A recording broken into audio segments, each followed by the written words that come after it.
to enter some legendary bands, Canadian rock bands, and Nelly Furtado. How did you get that gig? Well, the Nelly Furtado one actually came out of a friendship, really.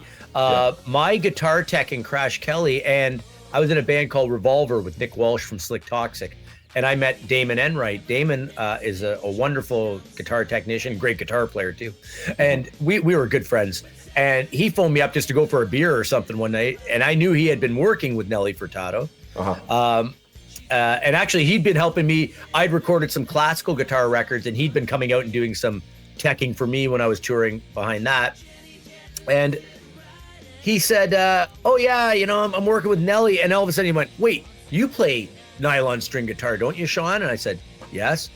And he goes, Nelly's looking for somebody. She had just recorded a Spanish album and wanted somebody who could play nylon string guitar, but also could play pop and rock. And to be honest, at first I said, I don't know if I'm the guy for you. I at that point I was in Helix and quite happy to be in Helix. But he said, no, man, this is a great gig. You go all over the world. And I said, well, yeah, I'll give it a try, So I went down and met Dean Jarvis, the music director. I was actually just talking to Dean this week, actually. And I went down and, played some guitar for him. And he said, yeah, okay, let's try it out. And I kind of went down and rehearsed for about a week with the band at a big major sound stage before Nelly ever showed up. And one day, she did show up and played through, and I still didn't know if I had the gig. And then I ended up phoning up Dean and said, dude, I got to know, man. He goes, oh yeah, man, you're good. We're going on tour. Yeah. They just didn't bother to tell me. But it was, I got to tell you, man, those years playing with Nelly were absolutely incredible. You still play with her? I don't anymore. But it was for a long years. Long right? time, yeah. Long time. Like, I mean, I 10 years maybe. Oh yeah, at least.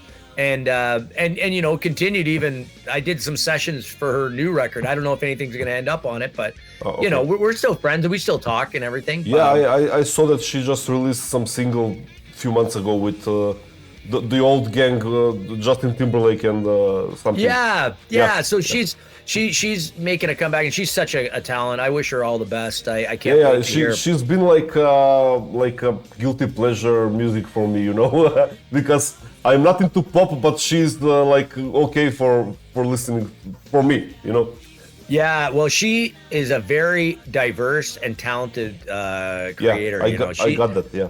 Yeah, and man, we had some absolutely amazing gigs. We did. My favorite thing to do with her was actually playing, just me and her playing acoustic guitar. I saw something and singing. I saw something like both of you, but played electric. I think both of you. Some video clips on YouTube. Oh. Yeah. Well, believe it or not, she used to take guitar lessons with me, and one of the things she wanted to learn was to play like a guitar solo. So we ended up doing it, and we ended up doing like a Thin Lizzy type harmony guitar solo. Yeah. And she nailed it. Like, I mean, it's not the easiest thing to go in front of 10,000 people with a cranked amp and get up there and play. And she just rocked it. So yeah. So that was very cool. I saw that it has a sense of like a pop rock. It was not pop. It was not just pop, it has a rock feel. Yeah, what was cool about playing with her was you could be who you wanted to be, and I mean, at that point, when I got the gig, I'd already been playing for long enough. I mean, I am who I am. Yeah. I love all types of music, I really do, and I played all types of music, but I'm a rock and roller. Like, that is 100% what I do. Yeah. Even when I played classical guitar, I played like a rock and roller. You know what I mean? I've seen when you're on stage, you're like another persona character on stage, charismatic and playing great. I mean, that's. Well, thank you. You have the look, you have the charisma, you have everything on stage, Well, like I said before, I spent as much time jumping in front of a mirror as I did learning my scales.